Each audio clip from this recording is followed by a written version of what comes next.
할렐루야. 우리가 성경을 읽기 위해서 피게 되면 처음에 우리 눈에 띄는 것이 바로 창세기 1장 1절의 귀한 말씀입니다. 태초에 하나님이 천지를 창조하시니라. 이 말씀을 또한 중국의 한문 성경에서는 태초상제, 창조천지라고 되어 있습니다. 또 우리가 알고 있는 많은 영어 성경들은 In the beginning God created the heavens and the earth라고 번역이 되어 있습니다. 그러나 주님께서 우리에게 말씀하신 창세기 1장 1절의 원문은 바로 베레시티 바라 엘로임 에트 화셴마임 웨트 하레치 7개의 단어로 구성되어 있는 한 문장입니다. 베레시티 태초, 바라 창조하시다, 엘로임 하나님, 화셴마임 하늘과 하레츠 땅이라는 단어입니다. 7개의 단어로 이루어진 이 한 문장 1절 안에 포함되어 있는 하나님의 무궁무진한 그 행간 속에 숨겨진 뜻을 우리들에게 가르쳐 주시고 깨워주심으로 말미암아 하나님과 우리의 관계를 알고 하나님의 사랑을 알도록 하기 위해서 성경은 요한계시록까지 66권의 긴 여정을 떠났던 것으로 생각이 됩니다. 그래서 이 창세기 1장 1절을 읽으면 읽을수록 나무와 선녀꾼의 이야기 같은 느낌을 지울 수가 없습니다. 창세기 1장에는 생명나무와 선악을 알게 하는 나무가 에덴 동산 중심에 자리 잡고 있습니다. 또한 선녀라는 말은 하늘에서 내려온 여자인데 그 하늘에서 내려왔기 때문에 하늘로 다시 돌아갈 수밖에 없습니다. 우리는 하나님의 신부로서 예수 그리스도의 신부로서 이 땅에 왔습니다. 또 다시 그분의 품 안에서 다시 하느님의 나라로 그 나라로 돌아가야 될 선녀들입니다. 이 나무와 선녀들의 이야기, 이 이야기 속에서 감춰져 있는 무궁무진한 이야기를 오늘부터 여러분들과 함께 아름다운 꿈을 가지고 꿈을 찾아 나서는 자유인의 삶의 기쁨을 가지고 함께 나누기를 원합니다. 우리 주님께서 말씀하시기를 너희가 씨 뿌리는 비유를 알지 아니하면 다른 모든 여타의 하늘나라 천국의 비유를 이해할 수 없다고 말합니다. 그것은 무슨 말입니까? 씨 뿌리는 비유를 제대로 깨달지 못하면 주님께서 말씀하신 복음의 참된 진리를 깨달을 수 없다는 말과 같은 말 아닙니까? 그러면 씨에 대한 얘기가 어디 나옵니까? 씨 가진 열매 맺는 나무, 바로 창세기 1장에 씨에 대한 얘기가 나오고 나무에 대한 이야기가 나오고 있습니다. 이 말은 거꾸로 뒤집는다면 씨 뿌리는 비유라는 것은 창세기 1장의 내용을 너희가 이해하지 못하면 하나님의 나라에 대해서 내가 지금부터 얘기하고자 하는 복음에 대해서 너희가 제대로 깨달음을 가질 수 없다는 말로 우리가 바꿔서 얘기해 볼 수 있지 않겠습니까? 우리가 성경의 창세기 1장 1절이 가장 마지막 처음 시작한 장이라면 성경의 가장 마지막 장은 바로 요한복음 22장일 것입니다. 22장 18절과 19절에 이런 말이 기록되어 있죠. 내가 이 두루마리의 애언의 말씀을 듣는 모든 사람에게 증언하노니 만일 누구든지 이것들 외에 더하면 하나님이 이 두루마리에 기록된 재앙들을 그에게 더하실 것이요. 만일 누구든 이 두루마리 애언의 말씀에서 제하여 버리면 하나님 이 두루마리에 기록된 생명나무와 및 거룩한 성의 참여함을 제하여 버리시라. 다시 말하면 하나님의 말씀에 더하거나 빼지 말라, 이런 얘기입니다. 우리는 이 말씀의 위중함을 알면서도 이 말씀이 하는 진정한 의미가 무엇인지를 한 번도 생각해 본 적이 없습니다. 우리 인간들은 자뇌와 우뇌를 가지고 있죠. 거기다가 요새는 제3의 뇌라고 하는 뇌가 있습니다. 바로 구글이라는 IT 회사에서 제공해주는 외장 하드, 그 정보들을 제3의 뇌라고 우리는 얘기하고 있습니다. 그 3의 뇌 의지에서 모든 정보를 얻고 지식을 얻고 우리의 행동의 지침을 갖는다는 뜻입니다. 그러다 보니까 점차적으로 생각하는 인간들이 점점 없어진다는 말입니다. 가감하지 말아라. 우리가 히브리 구약성경과 헬라어 신약성경 원문을 이미 번역하는 순간부터 번역자의 신앙적인 수준이나 지식이나 문화적인 배경에 따라서 번역이 가감이 될 수도 있고, 또 이미 그 원문에 있는 단어를 빼고 번역하는 경우도 너무나 많이 있는 것을 지금 발견하고 있습니다. 그렇다면 이미 번역된 성경을 보는 것 자체가 하나님의 말씀이 더해졌거나 감해졌다나 하는 그 성경을 보고 있는 것이라고 우리는 분명히 얘기할 수 있습니다. 그러면 이것은 가감하지 말라는 주님의 말씀에 해당되는 것인가? 또한 우리가 목회자들의 설교를 들으면서 그들의 살아온 삶의 배경 가운데서 이해되어지는 하나님 말씀을 설교라는 내용으로 우리가 들을 때 그 속에는 진정 가감되어지는 내용이 없는가? 그런 고민조차 우리는 해본 적이 없습니다. 그러나 진정 여기서 가감하지 말라는 말은 무슨 말인가? 예수님은 자신을 향해서 계시록에 말하기를 나는 알파와 오메가요, 나는 시작과 끝이요 처음과 나중이라고 말씀하고 있습니다. 이것을 성경에 비유해 본다면 알파는 창세기요 오메가는 계시록으로 볼 수가 있죠. 이 창세기와 계시록을 우리가 압축을 시켜서 계속 압축을 시키다 보면 하나의 점으로 압축을 시킬 수가 있습니다.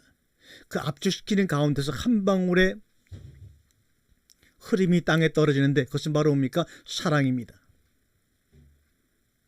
그러므로 우리가 가감하지 말라고 하는 말은 처음 내용이 마지막 내용이고 마지막 내용이 처음 내용이라면, 그 모든 것이 그리스도에 대한 설명이라면, 우리는 계시록에서 마지막 22장에 말하는 가감하지 말라는 주의 경고는 바로 처음 그 내용을 우리가 제대로 알고 깨달아야지만, 다시 말하면 주님의 말씀을 빌린다면 씨 뿌리는 비유를 제대로 알지 못하면 너희들은 다른 것도 제대로 깨달을 수 없다는 것입니다.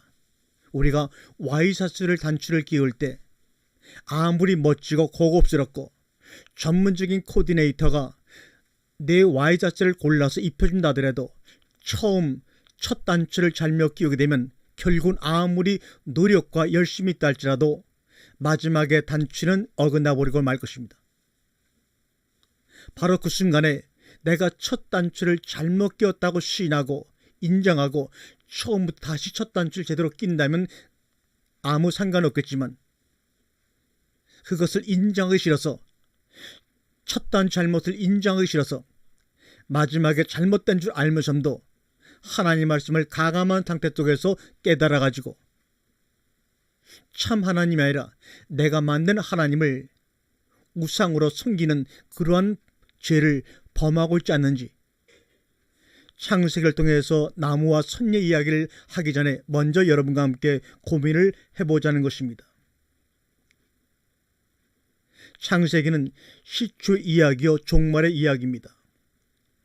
시초부터 종말을 알린다고 한 이사야 선지자의 말씀처럼 바로 창세기 이야기는 계시록의 이야기요, 계시록의 이야기는 창세기 안의 내용들을 풀어서 우리에게 말씀하신 바로 그 얘기가 아닌가 생각합니다. 베드로전서 1장 23절에 너희가 거듭난 것은 썩어질 씨로 된 것이 아니요 썩지 아니할 씨로 된 것이니 살아있고 항상이나 하나님의 말씀으로 되니라. 씨 가진 열매 맺는 나무가 너희들의 양식이 되리라. 그럼 여기서 분명히 씨라고 하는 것은 썩지 아니할 하나님의 말씀이라고 말씀하고 있으니 창세기 1장에서부터 우리 하나님은 자신의 말씀을 우리에게 양식으로 주셨다는 것을 알 수가 있습니다. 씨는 하나님의 말씀이라는 겁니다. 오늘 주님이 이사야 43장 7절을 통해서 우리에게 이렇게 당부를 하면서 이 말씀을 우리에게 주시기를 원하고 있습니다. 창조한 자를 오게 하라. 내가 그들을 지었고 만들었느니라. 하나님이 지으시고 만드신 여러분들을 오늘 이 시간 초빙을 해서 하나님이 창세기 안에 숨겨져 있는 자신의 아름다운 이야기를 우리에게 들려주시고 먹여주심으로 말미암아 우리가 잊어버렸던 꿈을 찾아 하루하루 기쁘게 살아가는 여러분이 되기를 간절히 원합니다. 민수기 6장 23절과 27절에 보면 이러한 말씀의 내용들이 있는 것을 알 수가 있습니다. 여호와께서 모세길러 가라사대 아론과 그 아들들에게 고하여 이르기를 너희는 이스라엘 자손을 위하여 이렇게 축복하라 하시면서 말합니다. 여호와는 내게 복을 주시고 너를 지키시기를 원하며, 너에게 복을 주시고 지킨다는 말은 샤마라는 말로서 다시 울타리를 치다는 말입니다. 원하며 여호와는 그 얼굴을 내게 비추사 평강 주시기를 원하노라. 여호와는 그 얼굴을 내게 비추사 은혜 베푸시기를 원한다. 여기서 은혜라는 말은 히브리어로 차나 이런 말입니다. 이 차나라는 말은 무슨 말이냐? 아랫사람에게 호의로 몸을 굽히다, 아랫사람에게 호의로 간절히 애걸하다, 기도하다 이런 말입니다. 하나님이 우리에게 복을 주시기 위해서 자신의 얼굴을 우리 백성들에게 우리에게 비춤으로 말미암아 우리에게 간절히 호의로 몸을 굽혀서 애걸하시는 모습을 바로 은혜 베푸시길 원하며 라는 히브리 원문 속에 감춰져 있습니다. 여호와는 그 얼굴을 내게로 향하여 드사 평강 주시기를 원하노라. 하나님이 우리같이 낮고 찬한 우리들에게 복을 주시고 은혜 주시고 평강을 주시길 원하신다는 그 마음을 차나라는 아랫사람에게 호의로 몸을 굽혀가며 무릎을 굽혀가며 애걸하는 모습으로 지금 이 복을 주시길 원하시는 하나님의 마음을 우리는 과연 알고 있을까요? 또 그 당시에 이 말씀을 직접 들었던 광야 속의 이스라엘 백성들은 정말로 알고 있었다면 그들이 그렇게 하나님을 시험하지는 못했을 것입니다. 여호와는 그 얼굴을 내게로 향하여 드사, 이 드사라는 말은 나사라는 히브리어인데 이 말도 몸을 굽힌 후에 얼굴을 향하여 들으면서 우리에게 말합니다. 평강 주기를 내가 간절히 원한다고 말합니다. 그들은 이같이 내 이름으로 이스라엘 자손에게 축복할지니 내가 그들에게 복을 주리라. 또 에레미야 32장 41절에 이러한 말씀이 있죠. 내가 기쁨으로 그들에게 복을 주되 분명히 나의 마음과 정성을 다하여 그들을 이 땅에 심으리라. 여러분 가운데 말씀을 줘서 그 썩어지지 않은 말씀의 씨앗을 이 땅에 심겠다고 하는 것이 바로 하나님의 작정이요 우리를 향한 하나님의 계획입니다. 이사야 43장 4절을 통해서 우리에게 다시 한번 제삼 확인을 하십니다. 내가 기쁨으로 그들에게 복을 주되 분명히 나의 마음과 정성을 다하여 그들을 이 땅에 심으리니. 이사야 43장 4절에는 내가 내 눈에 보배롭고 존귀하여 내가 너를 사랑하였은즉, 그렇게 죄 가운데 있는 그들을 향하시도 주님은 조금도 그들을 포기하지 아니하시고 너희는 내 눈에 보배롭고 존귀하며 내가 너를 사랑하였은직이라고 말씀하고 계시는 하나님의 음성이 여러분의 심령 속에 울림과 떨림으로 다가오길 바랍니다. 마가복음 1장 9절과 11절에 또한 이런 말씀으로 증언을 하십니다. 하늘로부터 소리가 나서 너는 내 사랑한 아들이야, 내가 너를 기뻐하노라고 주님이 말씀하고 계십니다. 스바냐 3장 11절에는 너의 하나님 여호와가 하시면서 우리를 향한 하나님의 간절한 마음을 다시 한번 고백하고 있습니다.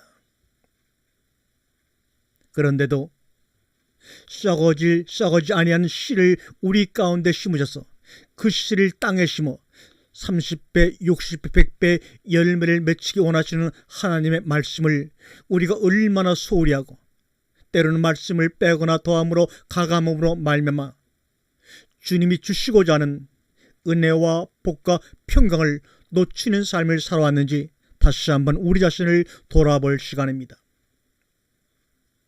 에레미야 23장 29절에 여호와가 말하노라. 내 말이 불같지 아니하냐, 반석을 쳐서 부스러뜨리는 방망이 같지 아니하냐. 주님이 말씀합니다. 오늘부터 시작한 이 나무와 선녀의 이야기, 창세기를 왕성을 향한 나아가는 이 말씀을 통해서 하나님의 말씀이 여러분 심령 가운데 불이 되고 방망이가 되기를 간절히 원합니다.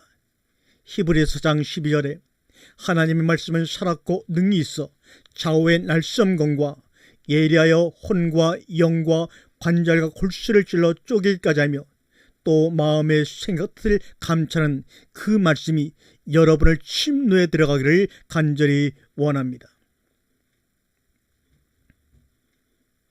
에레미야 32장 40절에 내가 그들과 영원한 언약을 맺고 절대로 그들에게서 떠나지 않겠다. 그들에게 나를 존경하는 마음을 주어서 절대로 나를 떠나지 않게 하겠다. 나도 떠나지 않고 너로 떠나지 않게 하겠다고 하는 하나됨의 언약을 주님은 우리에게 요한복음 14장 20절에 다시 한번 우리에게 증언하십니다. 내가 너희 안에 있고 너희가 내 안에 있고 동고동락하며 상호내주하는 그 말씀의 결론이 바로 우리 가운데 이루어지기를 원합니다. 하나님이 원하시고 하나님이 언약하셨는데 우리는 눈이 멀고 귀가 먹어 내가 원하는 것 해주세요. 그러면 내가 그 말씀을 그 계명을 지키겠나이다 하니 이런 것은 바로 상전과 종의 관계가 아닙니까? 율법 계약이라는 것은 왕과 백성, 상전과 종 사이에 맺어지는 계약입니다. 그러나 주님은 우리에게 언약을 맺기를 원하십니다. 언약은 아버지의 일방적인 약속으로 자식이 감당할 수 없음을 아시는 아버지의 마음으로 우리와 일방적인 계약을 맺으시는 것이 바로 언약입니다. 어느 정도까지 희생하며 언약을 맺으십니까? 자신을 던져 우리에게 생명의 떡과 음료가 될 때까지 주님은 자신을 희생하시며 던지신다는 말입니다. 에레미야 31장 20절에 에브라임은 나의 사랑하는 아들 기뻐하는 자식이 아니냐. 내가 그를 책망하며 말할 때마다 깊이 생각하노라. 그러므로 그를 위하여 내 창자가 들끓으니 내가 반드시 그를 불쌍히 여기리라. 여호와의 말씀이라. 이 말씀은 오늘까지도 우리를 향한 하나님의 마음인 줄을 여러분은 아시기를 바랍니다. 이사야 46장 10절에 내가 시초부터 종말을 알리며 아직 이르지 아니한 일을 옛적부터 보이고 이르기를 나의 뜻이 설 것이니 내가 나의 모든 기뻐하는 것을 이루리라 하였노라. 이루기를 원하셨던 그 뜻이 무엇이었을까요? 아가사장 7절에 나의 사랑 너는 어여쁘고 아무 의미 없구나. 나는 내 사랑하는 자에게 속하였고 내 사랑하는 자는 내게 속하였으니 서로 하나가 되길 원하시는 옛적부터 마지막을 알리며 마지막에 초초의 하나님의 뜻을 우리가 알 수 있는 것은 뭡니까? 바로 너는 내 안에 내가 너희 안에라는 하나됨의 그 기쁨을 주님은 자신의 뜻이라고 말씀하시면서 이루기를 원하신다고 말씀했습니다. 바로 예수 그리스도의 십자가의 죽음과 부활을 통해서 그것이 바로 이루어졌음을 우리는 날마다 우리의 생활 가운데 경험하며 고백되어야 될 줄로 믿습니다. 우리는 지금부터 이 창세기 1장 1절 7단어를 통해서 이루어진 태초에 하나님이 천지를 창조하시는 뜻 안에 포함되어 있는 아름답고 오묘하고 신기한 그 말씀의 뜻을 향해 우리가 나아가 보도록 하겠습니다.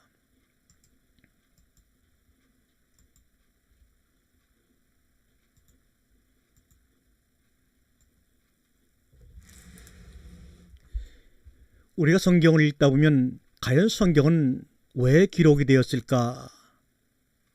이런 의문을 갖지 않습니까? 그러면 성경을 기록한 목적이 무엇이라고 스스로 말씀하고 있습니까?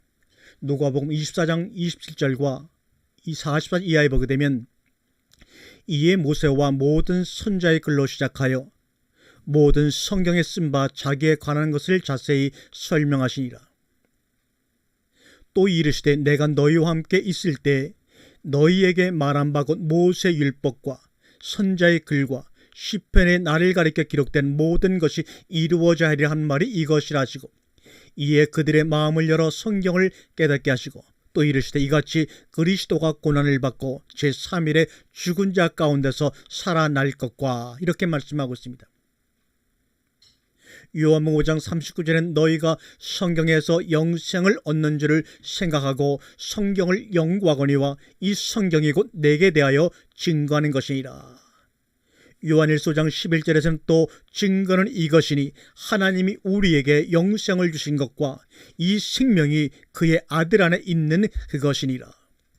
요한일서 5장 19절과 20절 말씀을 보면 또 아는 것은 우리는 하나님께 속하였고 온 세상은 악한 자 안에 처한 것이며 또 아는 것은 하나님의 아들이 이르러 우리에게 지각을 주사 우리로 참된 자를 알게 하신 것과 또한 우리가 참된 자 곧 그의 아들 예수 그리스도 안에 있는 것이니 그는 참 하나님이시요 영생이시라. 요한복음 20장 30절 이하에는 예수께서 제자들 앞에서 이 책에 기록되지 아니한 다른 표적도 많이 행하셨으나 오직 이것을 기록함은 너희로 예수께서 하나님의 아들 그리스도이심을 믿게 하려 하라며 또 너희로 믿고 그 이름을 힘입어 생명을 얻게 하려 함이라. 요한복음 10장 10절엔 내가 온 곳은 양으로 생명을 얻게 하고 더 풍성히 얻게 하려 하는 것이라. 빌립보서 3장 7절에 보면 그를 위하여 모든 것을 잊어버리고 배설물로 여김은 그리스도를 얻고 그 안에서 발견되려 함이니 어떻게 쓰든지 죽은 자들 가운데서 부활에 이르려 하노라. 이 읽은 여러 성경을 보게 되면 하나님이 성경을 기록하신 목적은 하나로 압축이 됩니다. 그것은 바로 생명을 얻게 하고 영생을 주시라고 기록하신 것이라는 것입니다. 여러분이 오랜 세월 동안 어떤 분은 수십 년 동안 성경을 읽고 성경을 통한 말씀을 들었습니다. 그렇다면 여러분의 심령과 여러분의 육신 가운데는 바로 그리스도의 생명이 충만히 거했을 줄로 믿습니다. 또 그로 인해서 여러분이 육신의 죽음을 두려워하지 않고 영생의 기쁨 속에 살아가는 것이 마땅합니다. 그런데 여러분 어떻습니까?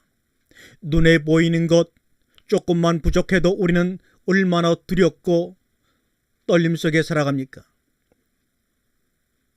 참 행복을 얻으려고 살아가지만 그 행복을 얻기 위해서 행복을 버리는 삶에 우리를 범할 때가 얼마나 많이 있습니까?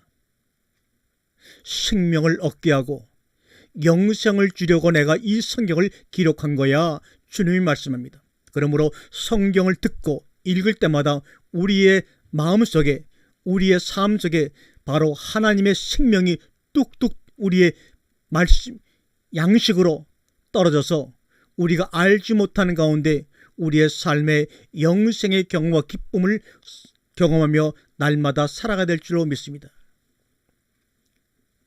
인간을 향한 하나님의 사랑, 그러나 우리가 왜 생명을 얻게 하고 영생을 주시려 기록한 성경의 말씀을 설교로 듣고 묵상하면서도 이것을 경험하며 우리가 확신을 가지고 하나님의 나를 앞당겨 살아가지 못한 이유는 뭡니까? 인간들은 하나님의 말씀도 하나님의 사랑도 자기 의지 위주로 자기 경험의 범위 내에서 이해하고 판단하려고 하기 때문입니다. 즉 보이는 것, 만질 수 있는 것, 소유할 수 있는 것.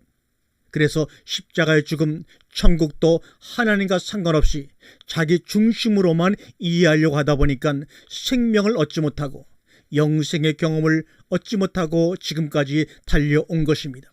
만약에 인간이 죄를 짓지 않고 타락하지 않았다면, 그래서 십자가의 죽음도 없고 천국도 없었다면 인간들은 하나님의 사랑을 과연 어떻게 우리가 이해할 수가 있었을까요?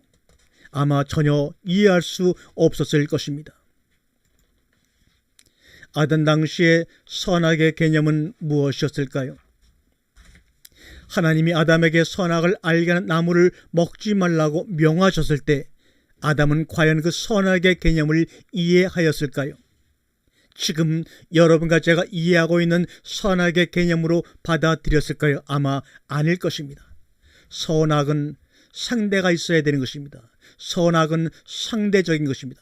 나 외에 아담 외에 그 당시에 하나님이 선악을 알게 한 나무를 먹지 말라고 명했을 때는 아담 외에는 아무도 없었는데, 다른 상대가 없는데 거기에 무슨 선과 악의 개념이 필요할까요? 그렇다면 아담 당시에도 선악의 개념은 바로 아담과 하나님과의 관계 속에서 발생되어지는 것이라는 것을 알 수가 있습니다. 그래서 선악을 알게 한 나무를 먹지 말라고 한 것 자체가 여자를 만들기 전에 선악과 말씀을 아담에게 하신 것입니다. 왜요? 선과 악의 개념은 사람과 하나님의 관계 속에서 발생되어지는 것이기 때문에 그렇다는 것입니다.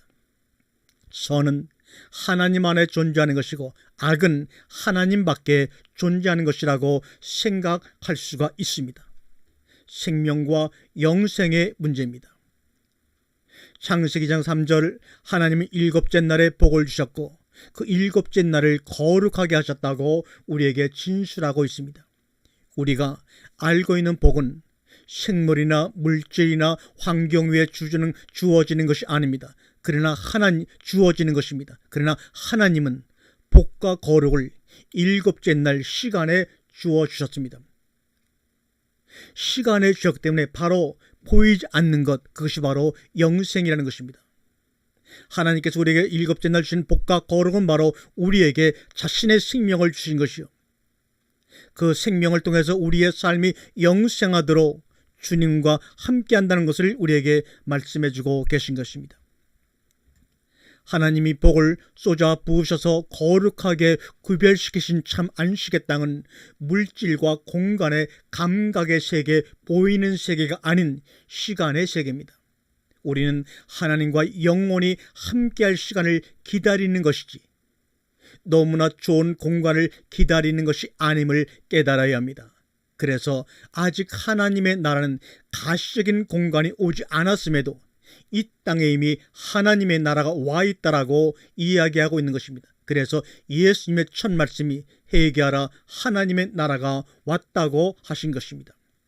그 이유는 이 땅에 하나님과 함께 거하는 시간을 살고 있는 사람들이기 때문에 회개하라, 하나님의 나라가 왔다고 당당하게 선언하신 것입니다. 여러분의 소망을 눈에 보이는 물질 세계에 두기 전에 하나님과 함께하는 시간에 두셔야 합니다.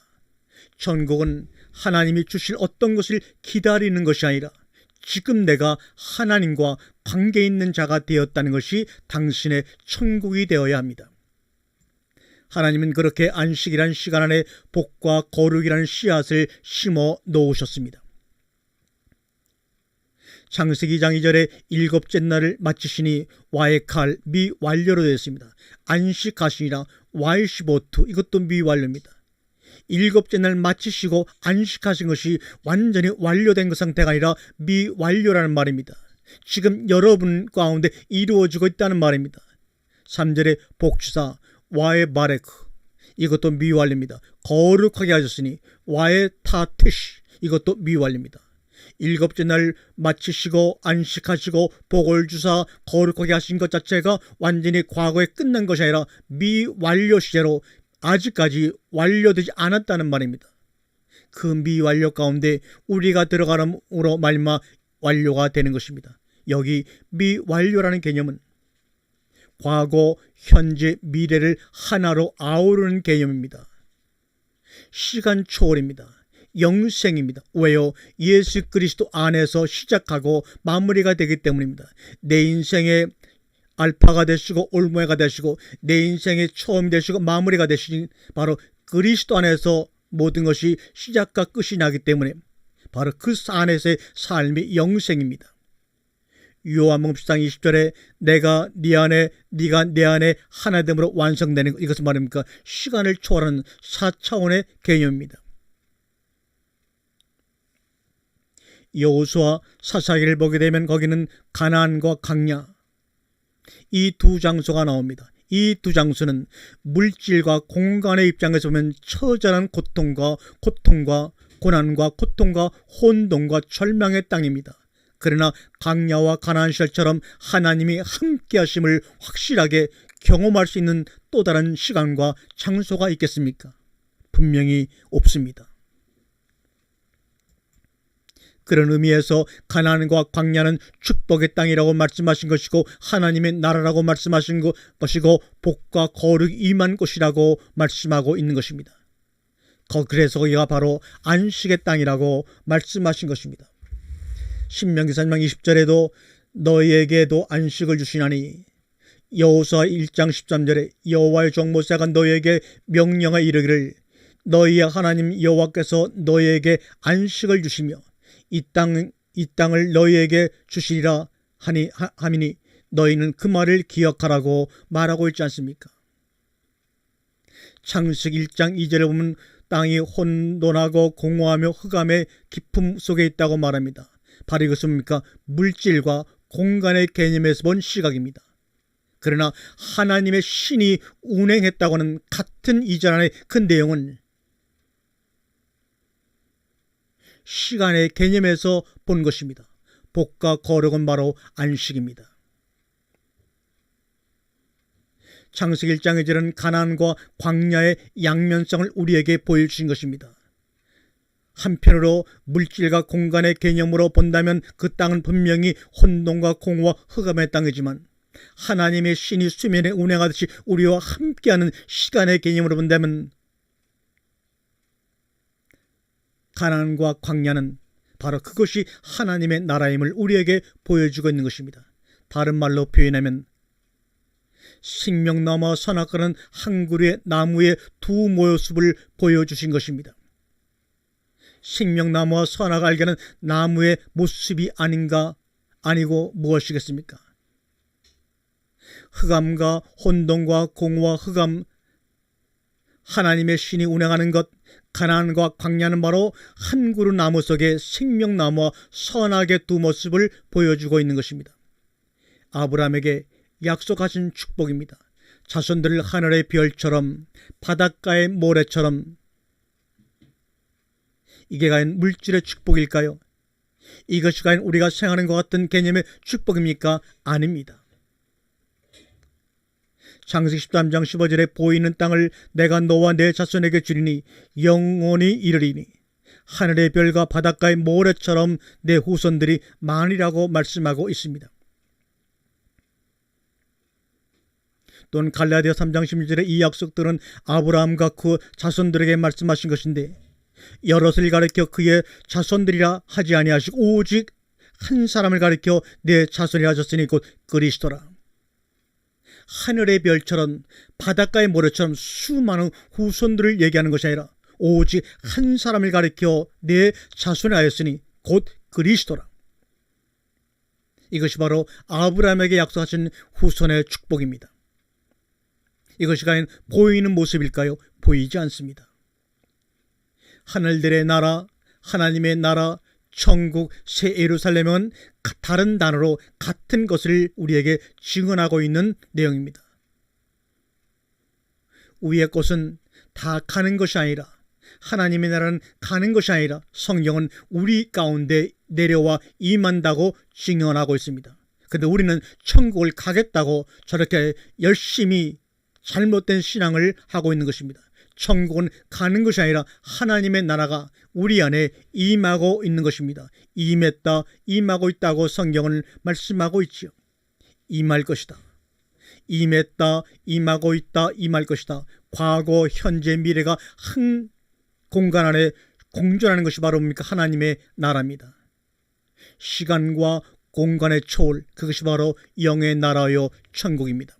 거기에 무슨 육적인 것, 눈에 보이는 것이 필요하겠습니까? 못 갖고 갑니다. 시공간에 묶인 것, 거기서는 아무 소용이 없는 영의 나라입니다. 그런데도 많은 목회자들이 교인들 향해서 천국 복음 이야기를 합니다. 천국의 보험 이야기를 합니다. 11조, 감사임금, 천번제, 각종 이름의 헌금들. 또한 우리가 비난하는 천주교 면제와 다를 것이 무엇입니까? 그들이 천국 가는 면제부를 팔았던 것처럼 지금 많은 교회당에서 11조와 감사임금과 다양한 이름의 헌금을 통해서 우리는 하나님의 나라의 상급을 받을 수 있다고 우리는 그들을 미혹하고 있지 않습니까? 그러므로 다른 천주교를 비난하기 전에 우리의 모습을 보고 우리가 주님 앞에 우리의 삶을 내려놓고 회개합니다. 이 땅에서 힘들고 고통스러워 참고 견디다 그 나라 가서 금은보석으로 치장된 집에서 편히 아프지 않고 늙지 않고 병들지 않고 영원히 살자. 그런 것이 하늘들의 나라가 아닙니다. 또한 가입 조건에 따라 보험처럼 상급의 차등이 있다네 이런 소리 하지 마세요. 그럼 거기는 영원한 빈부격차, 양극화 형상이 존재하는 곳이 되고 말죠. 그렇다면 거기가 바로 지옥이지 어떻게 하나님의 나라입니까? 그런데도 교회는 위의 주장들을 철회하려고 하지를 않습니다. 위로입니까? 대국민 사기극입니까? 목회자들도 위의 주장을 앞장서서 조장하고 있습니다. 말라기서가 그것을 주장하고 있지 않는가 하면서 말씀을 강함해가면서 성도들을 미혹하며 그들의 물질을 끌어들이고 있다는 말입니다. 세상에서도 그런 일을 막으려고 최선을 다하고 있는데 말입니다.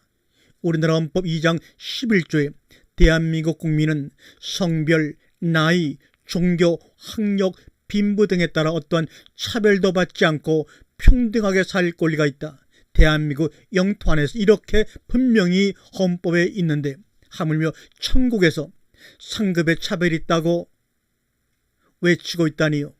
천국의 제 삶은 예수 그리스도의 죽음과 부활로 인한 은혜요 선물인데 그거면 됐지 또 뭐가 있는데 그렇게 말합니까? 그래도 계속해서 그 주장을 멈추지 않는 이가 있다면 그 사람은 분명 그리스도 바깥에서 있는 사람입니다. 선과 악을 아는 사람일 것입니다. 악이라고 하는 것은 그리스도 바깥에 존재하는 것이 바로 악이 아닙니까? 그리스도 바깥에서 외치되는 그런 사람들에게 미혹당하지 마시길 바랍니다. 그리스도인, 그리스도 안에라는 말입니다. 그것이 바로 선이요 토부입니다. 그리스도 바깥에 아웃은 말입니까? 악입니다. 하나님은 언제나 우리와 함께 계십니다. 그 이유는 하나님의 다른 이름은 진리 곧 말씀이기 때문입니다. 그래서 여러분이 들으시는 말씀의 깨달음의 깊이에 따라 함께 하심의 깊이가 달라지는 것입니다. 그래서 그만큼 말씀이 중요한 것입니다. 하나님은 이미 우리와 함께 있으면서 함께 있으려고 또한 몸부림치고 있습니다.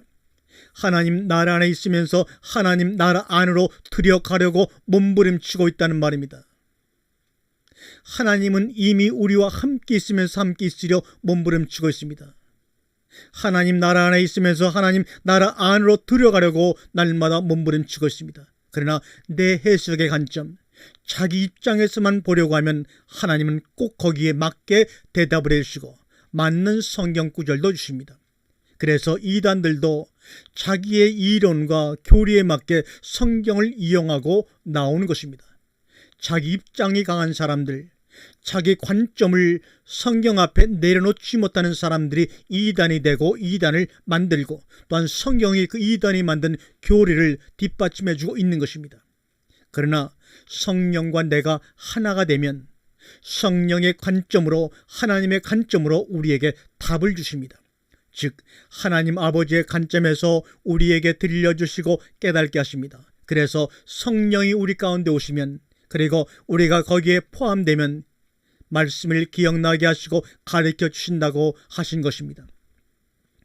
시편 139편 12절에 주에게는 흑암과 빛이 같다고 말합니다. 그런데도 우리는 창세기 1장 2절을 보면서 흑암과 공허와 혼돈과 하나님의 신 운행함을 분리시켜 놓고 있습니다. 그것은 바로 하나님의 처음의 모습과 마지막의 모습입니다.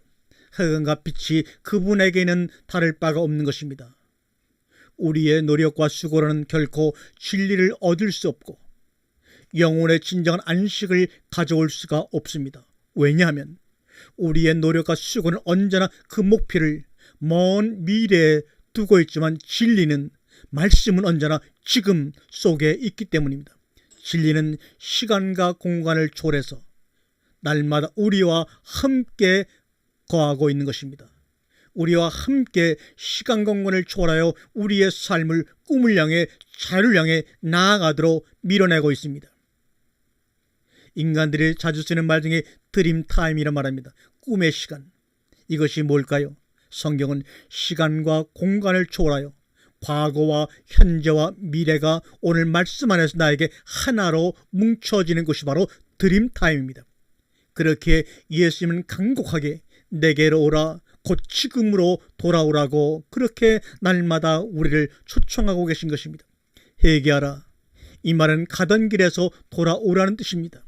지금을 떠나 미래 속에서 모든 참된 것을 얻으려는 그 노력과 그 길에서 돌이켜 지금으로 돌이키라 이 말입니다. 물이 바다를 덮은 같이 물이 물을 덮는다니요. 이 말은 바로 창세기 1장 10절의 셋째 날의 이야기를 우리에게 말씀하고 있습니다. 바다의 본질은 물들입니다. 다시 말하면 본질이 겉을 덮어버린다는 말입니다. 창세기 첫째 날에 보면은 빛이 있으라 말씀하십니다. 빛이 비치니 자신의 모습이 보이기 시작합니다.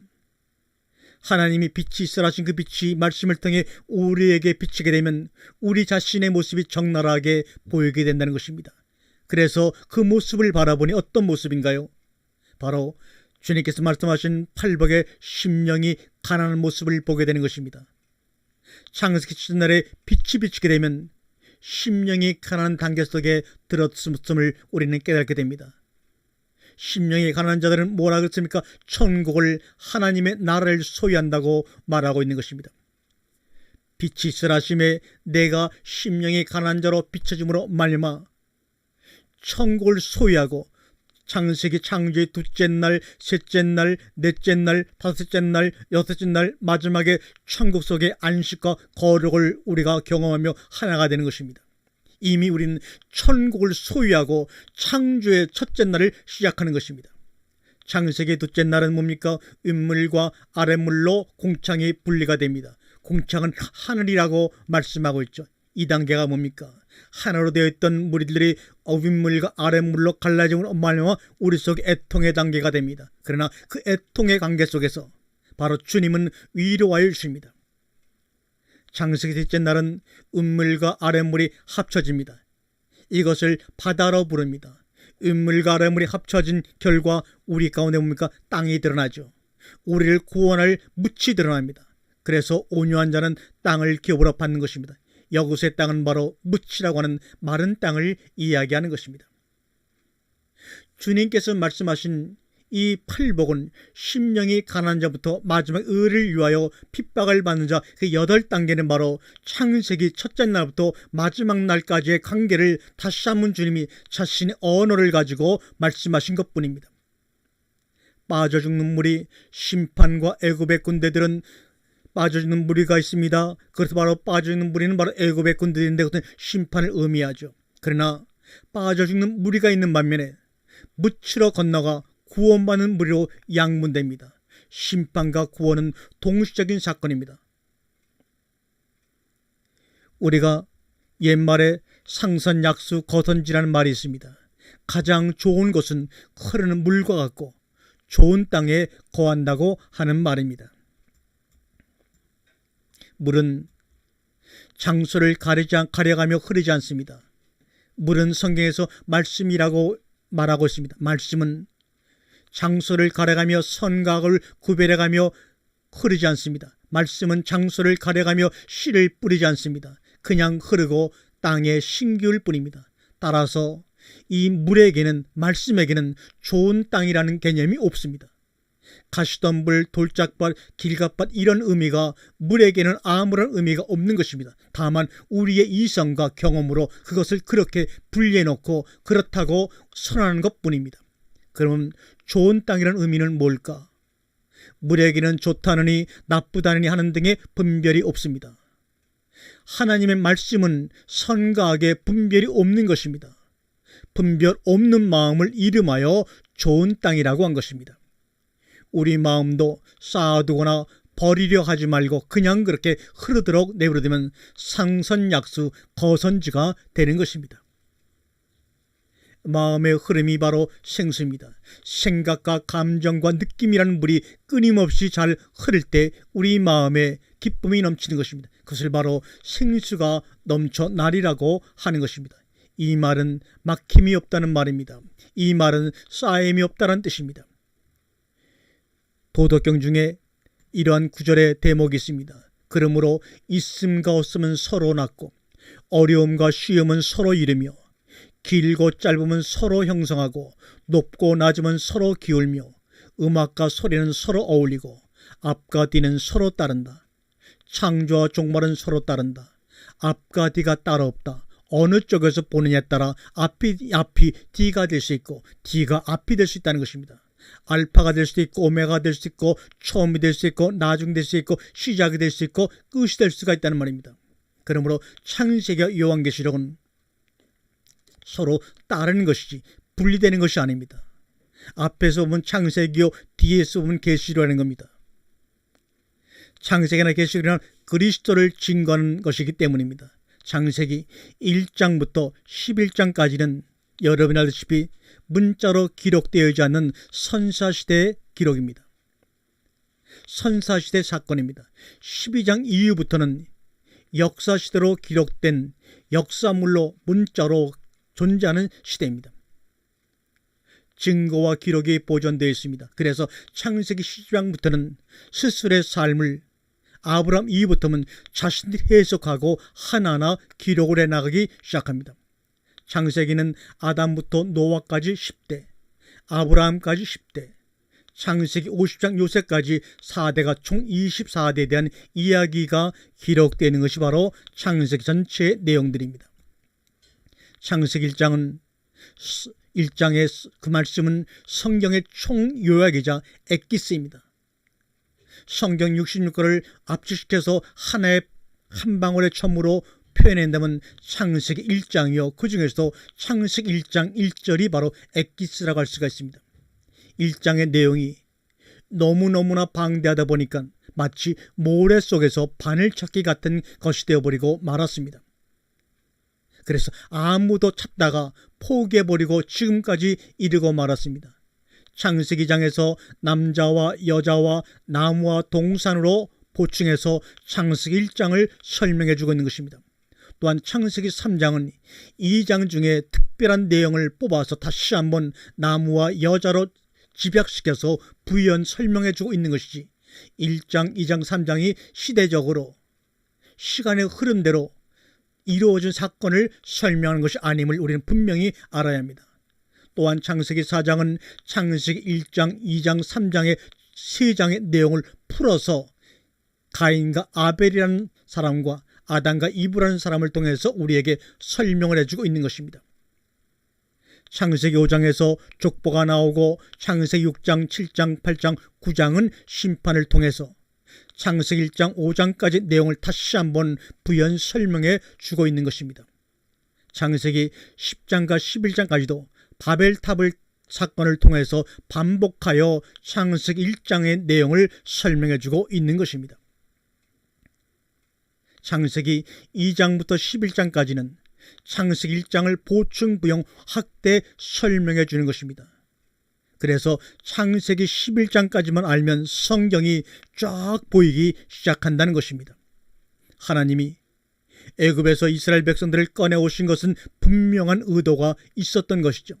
그 의도는 분명히 본인이 말씀하시기를 말씀을 가르치시려고, 그렇다면 그 당시는 당연히 창세기 1장부터 11장까지 외에는 어떤 말씀도 존재하지 않던 시대입니다. 그러므로 하나님이 애굽에서 이스라엘 백성들을 끄집어내서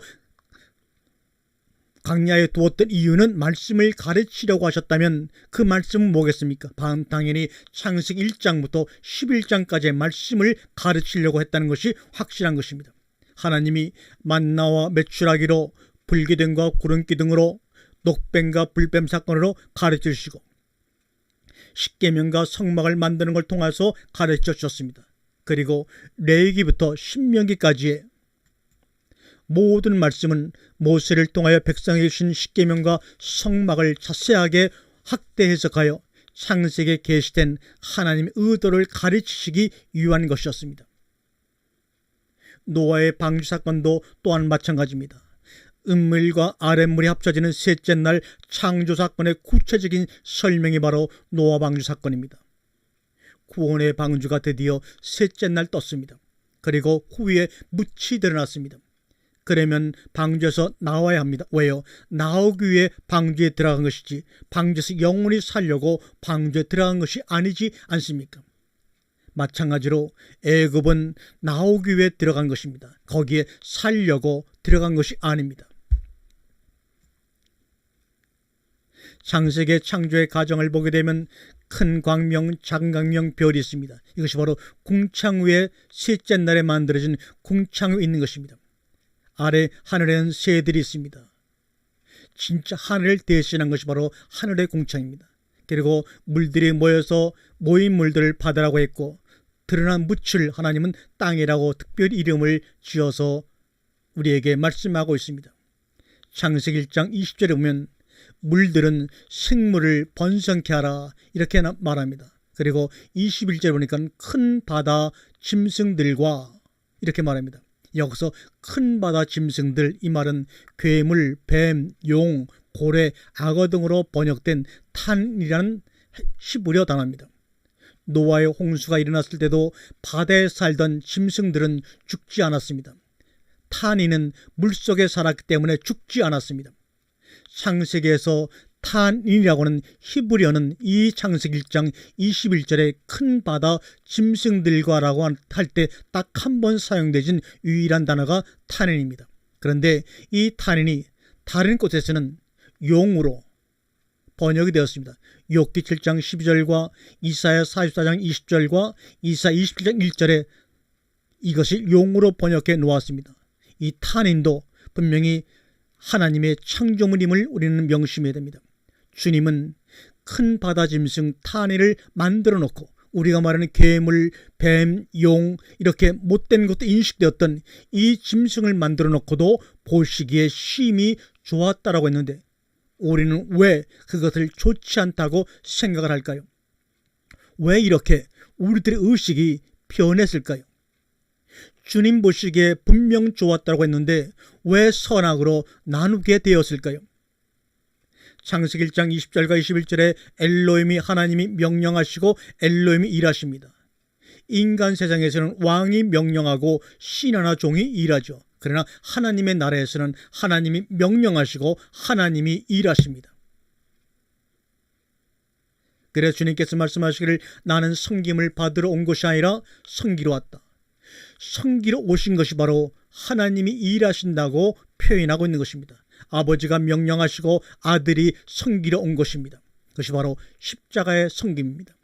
창세기 1장 21절과 22절 26절에 보면 새들은 하나님의 형상을 가진 자들의 다스림을 받아야 합니다. 여기서 하나님의 형상을 가진 자라고 하는 말은 하나님과 하나가 된 자, 합한 자를 말하는 것이요 요한복음 14장 20절의 사람들을 이야기하고 있는 것입니다. 예수님은 다스림의 원리로 오신 것이 아니라 섬김의 원리로 이 땅에 오셨습니다. 예수 이름 안에 담긴 복음의 내용을 알고 몸으로 체득하고 그 이름을 부르라는 얘기지 아무것도 모르고 그 예수의 이름만 부르면 우리는 우상 숭배가 되는 것이요 구원의 근거가 되는 것이 아닙니다. 껍데기만 알고 부르면 안 됩니다. 예수의 이름을 이용해 먹으려고 속에 대해서는 전혀 관심 없이 그저 이름만 부르면 구원받는다. 이것은 잘못된 이야기입니다. 이름 안에는 그 내용물이 분명히 담겨져 있기 마련입니다. 창세기 3장 20절에 아담이 그의 아내 이름을 화라고 불렀습니다. 아담이 마지막 지어준 이름이 바로 산자의 어미라는 말입니다. 그렇다면 창세기 3장 20절까지의 여자 이름은 없었다는 이야기가 되지요. 새, 땅의 짐승, 사람 다 재료가 흙으로 동일합니다. 재료가 같다고 하는 것은 뭡니까? 겉사람이 같다는 것을 의미하는 것이죠. 창세기 6장 7절에 흙으로 지어진 것만 방주에 탄 것을 여러분 기억하십니까? 땅의 짐승과 새와 사람만 방주에 탔습니다. 바닷속에 큰 물고기 탄 있는 흙으로 지어지지 않았기 때문에 방주에 타지 않았습니다. 심판의 대상이라고 하는 것은 분명히 말하지만 흙으로 지어진 것들입니다. 창세기 6장 20절에 흙으로 만들어진 것만이 구원을 받고 심판을 또한 받기도 하는 것입니다. 창세기 7장 3절과 8절에 공중의 새도 이렇게 보존하라 말씀합니다. 창세기 40장 17절과 19절에 보면 죽음을 예비하는 꿈을 꿉니다.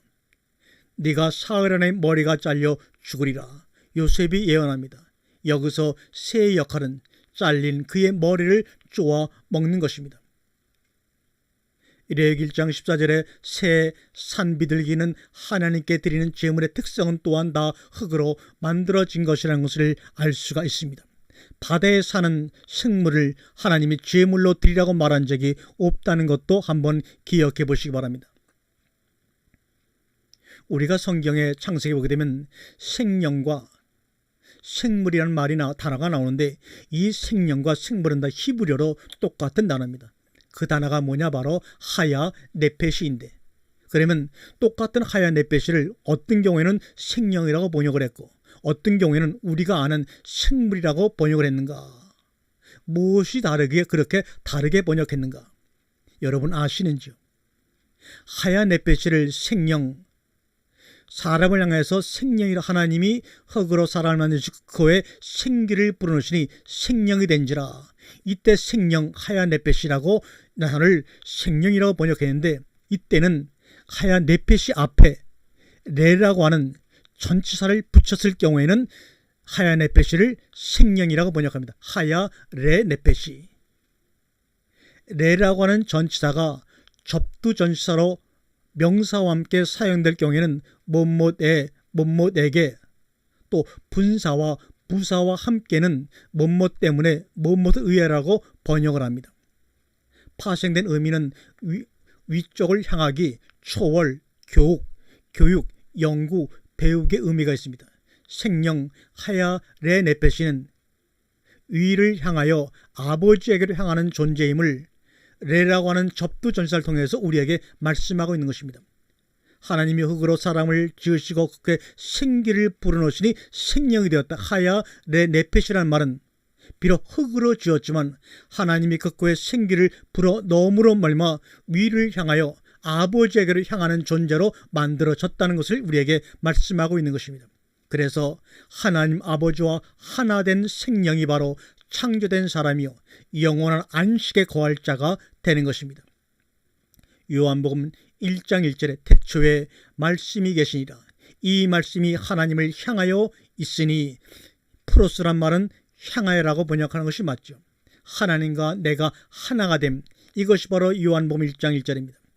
창세기 2장 7절과 요한복음 1장 1절은 같은 것입니다. 흙으로 사람을 지으시고 그의 생기를 불어넣으니 생명이 된지라. 위를 향하여 아버지에게 향하는 존재가 되어 결국에는 아버지와 하나가 됨으로 말미암아 창조가 완성이 되고 영원한 안식을 거하게 되는 것입니다. 그런데 하야 네페시를 그 앞에 중간에 레라고 하는 전치사가 없으면 그냥 숨을 쉬는 단순한 존재다 해서 생물이라고 번역을 하게 되는 것입니다. 전치사 레가 붙으면 생명, 안 붙으면 생물이 되는 것입니다.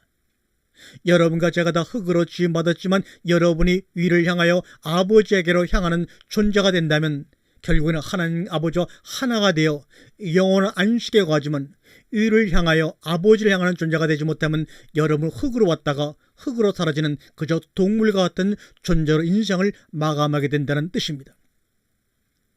레 네페시 하야에서 전치사 레가 빠져버리면 오히려 일반 다른 생물보다 못한 짐승이나 가축이나 기는 생물로 전락해버리고 맙니다.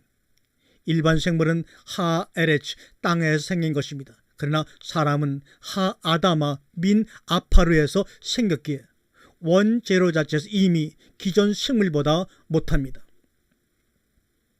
그래서 사람은 10개월 만에 태어나서도 1년, 2년 동안에 부모의 보살핌을 받지 못하면 사람의 구실을 할 수가 없지만 일반 동물들은 태어나자마자 동물의 그 뱃속에서 나오자마자 걸어다니며 자기의 구실을 제대로 하는 것을 보고 이것이 왜 그랬을까 고민해 봤더니 이미 성경에 일반 생물들은 땅에서 만들어졌지만 사람만은 하아다마 민 아파르 땅의 티끌에서 만들어졌기 때문에 기존 생물보다 하나님을 향하는 마음이 없게 되면 그들은 기존 생물보다 못한 존재로 전락할 수밖에 없습니다. 그래서 개보다 못한 존재라는 말이 있지 않습니까?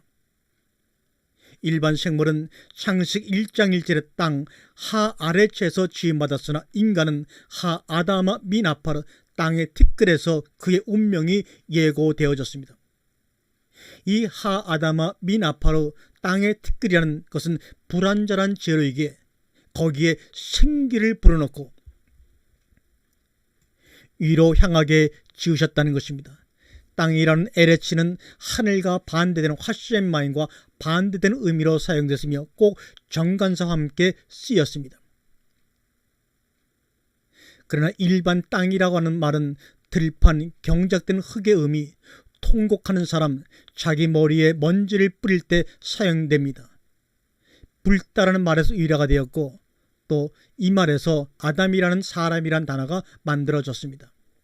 아담아, 우리가 말하는 땅과 에레츠란 땅이 구별되어야 합니다.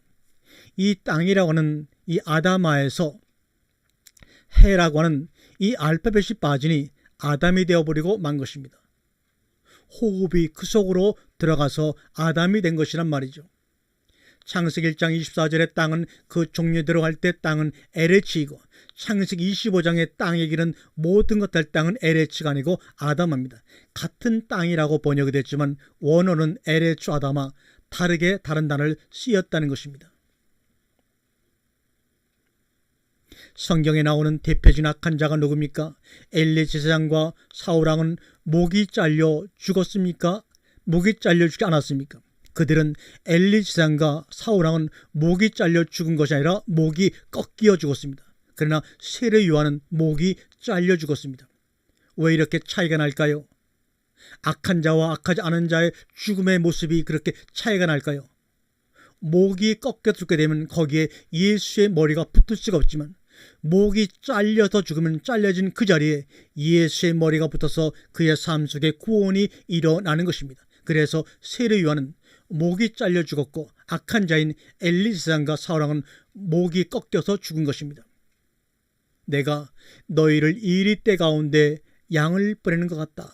주님이 이 말씀을 합니다. 이 말의 속뜻은 복음을 전하러 간다는 것이죠. 너는 가서 이리 때 가운데서 배우고 오라.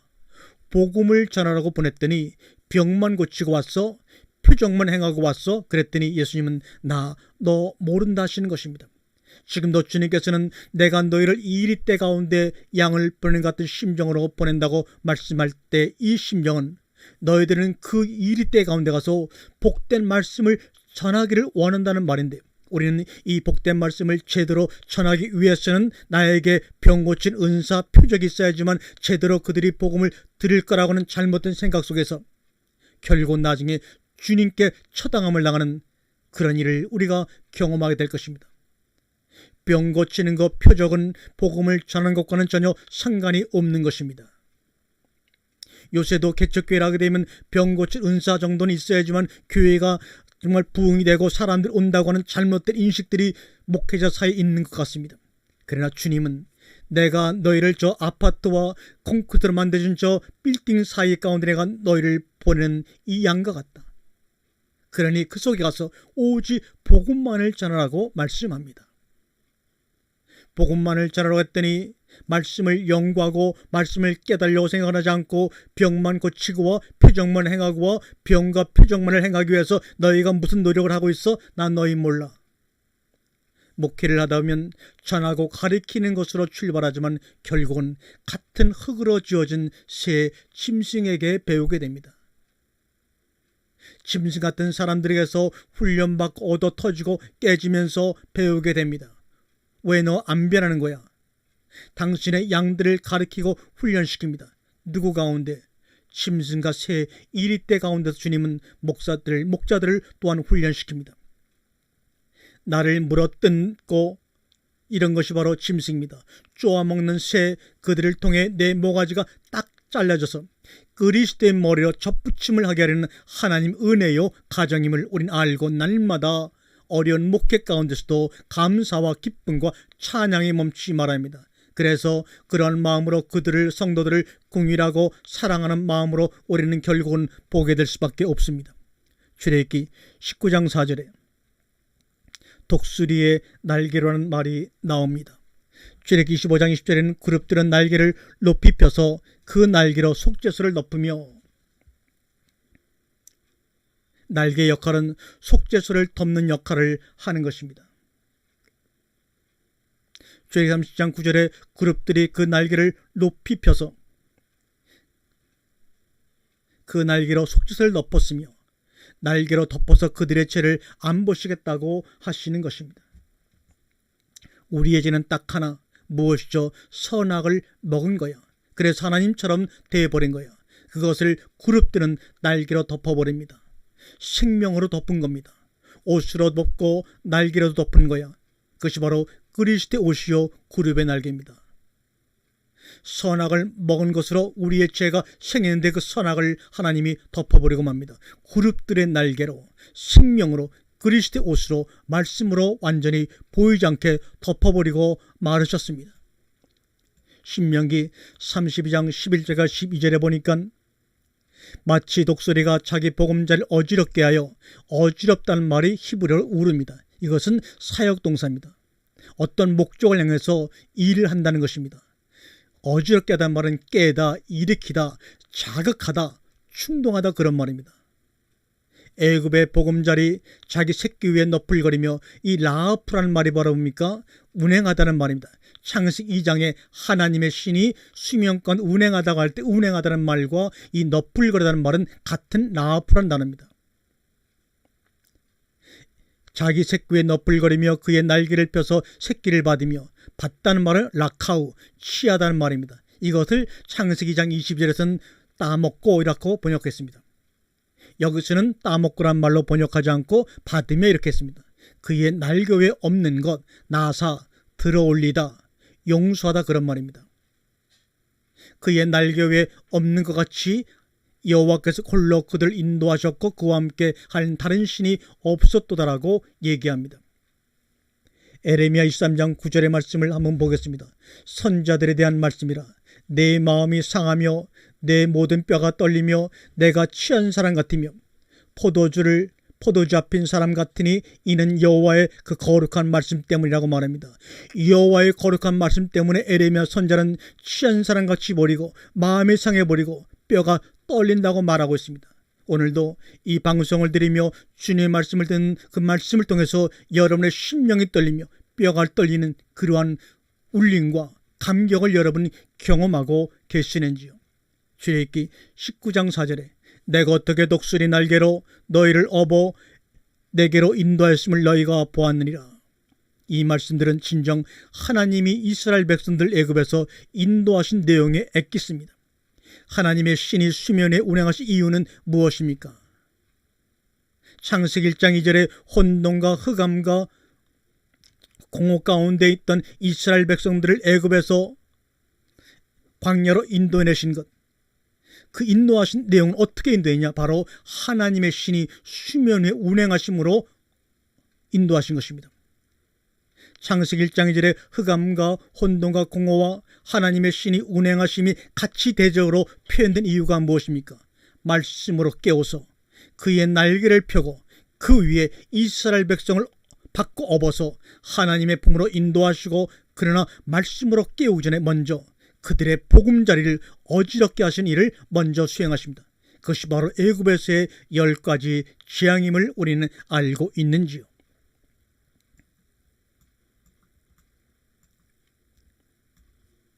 우리가 바다의 큰 짐승이라고 했을 때 이 바다의 큰 짐승이라는 말이 히브리어로 탄인입니다.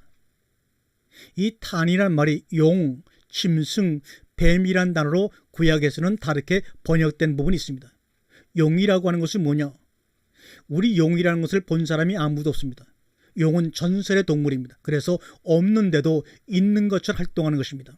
다시 말하면 성부 하나님의 짝퉁입니다. 가짜입니다. 짐승이라는 것은 뭡니까? 용을 대신해서 없음이 있음의 역할을 하는 것입니다. 바로 그 육신입니다. 성자 예수의 짝퉁입니다. 그럼 뱀이라는 것은 뭡니까? 강교한 지혜입니다. 혓바닥입니다. 말로서 사람들을 미혹하는 겁니다. 거짓 선자를 말합니다. 바로 성령의 짝퉁을 얘기합니다. 이 탄이는 이렇게 용과 짐승과 뱀의 모습으로 우리 가운데 와서 우리를 미혹하며 거짓으로 우리를 유혹해서 하나님을 떠나게 만듭니다. 용, 뱀, 짐승은 계시록에서 이들이 출현하는 장소는 다 바다입니다. 땅에서 출현한 적이 없습니다. 후에는 물들이 이들 바다를 덮음같이 덮어버리고 말씀으로 심판해버리고 그들을 정죄해버리고 맙니다. 이들이 말을 하면 진짜 하나님 말씀을 전하는 것 같아 구분이 안 됩니다. 절대로 이런 일이 앞으로 나타날 것입니다. 이런 사람이 나타나 설교를 하면 수많은 사람들이 그들의 길을 따라갈 수밖에 없을 것입니다.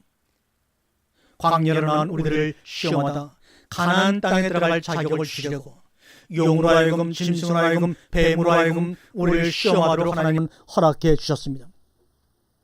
탄이는 이사야 51장 9절에는 용으로, 에스겔서에서는 악어로, 애가사장 3절은 들깨로, 욥기에서는 이리로, 시편에서는 승냥이로, 신명기에서는 뱀으로 번역이 되었습니다. 창세기 3장 1절에 뱀이 나오죠. 뱀, 나아시. 민수기 11장에서는 불뱀이 나옵니다. 이 불뱀은 뭐냐? 독이 있는 뱀입니다. 그런데 이 뱀 나아시에서 이 노치란 뱀의 이 메이트라고 하는 히브리의 마지막 알파벳이 붙으니까 노치라는 단어가 된 것입니다. 아무리 독이 있는 뱀이라 할지라도 그 뱀에 십자가 붙어버리니까 뱀에 물려 죽어가는 사람을 살리는 노뱀으로 변화가 되었습니다. 이미 창세기 3장에서 또 출애굽의 광야시대에서 장대에 높이 들린 십자가에 높이 들린 노뱀 예수 그리스도의 모습들이 여기에 이미 기록되어 있었던 것입니다. 기존에 창세기 1장의 이해는 첫째 날부터 다섯째 날까지 사람을 위한 준비 과정이라고 해놓고 인간을 위해 하나님이 다 세팅해 놓으시고 마지막 여섯째 날 인간을 창조하셔 에덴 동산에 거하겠다고 말합니다. 그런데 갑자기 먹지 말라고 한 선악과를 따먹어서 원죄를 지어서 에덴 동산에 쫓겨났다. 이런 식으로 여태까지 수백 년 동안 2000년 동안 이런 식으로 창세기 1장을 해석해 왔습니다. 거기에는 칼빈도 오해가 아닙니다. 루터도 오해가 아닙니다.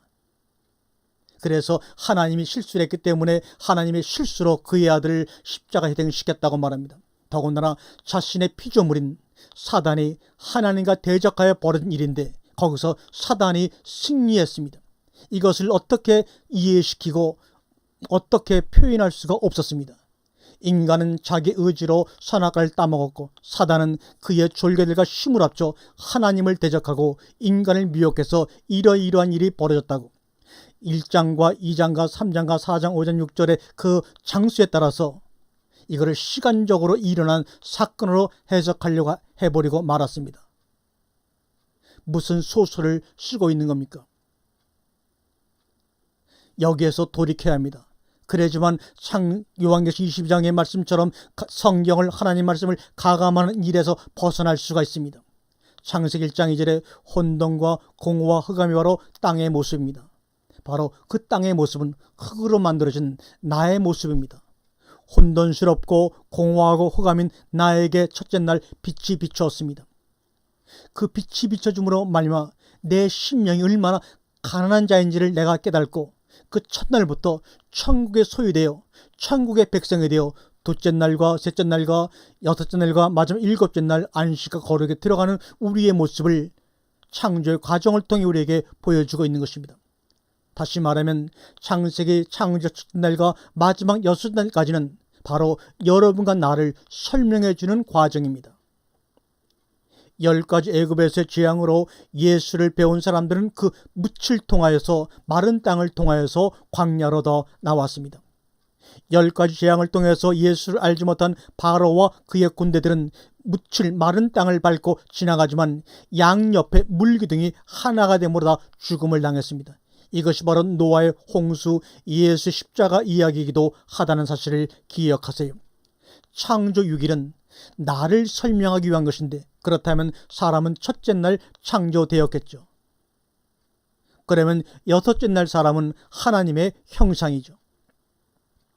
첫째 날부터 다섯째 날까지 의미를 알았을 때 비로소 하나님의 형상과 모양을 입은 내가 되는 것입니다.